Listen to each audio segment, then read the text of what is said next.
On November 20th, 1943, the U.S. Marines had their first real test of their amphibious assault doctrine. The test resulted in one of the bloodiest battles in the Pacific, the Battle of Tarawa. This is World War II in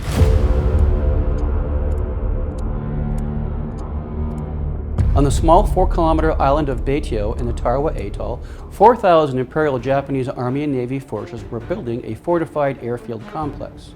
Japanese forces were well prepared with fixed positions and heavy caliber weapons. So confident of their defenses that Japanese Admiral Kenji Shibasaki reported it would take 1 million men 100 years to conquer the island. Around 0900, the 2nd and 8th Marine Regiments of the 2nd Marine Division stormed the spit of sand in the South Pacific using both landing craft and amphibious tractors.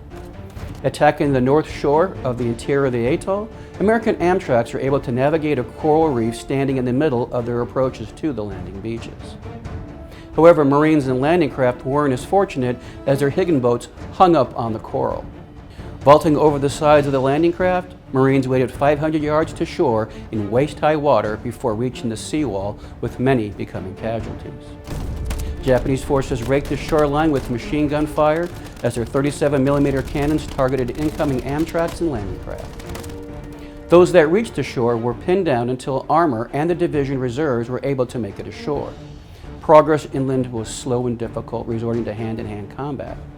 By the end of the first day, the Marines established a tenuous 700-yard toehold on the northern edge of the island at Red Beaches 2 and 3, and a second on Green Beach to the west.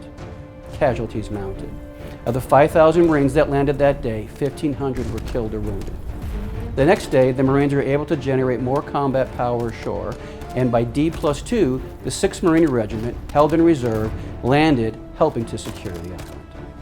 By the end of the assault, the Americans suffered 3,000 casualties, with almost 1,000 killed in action.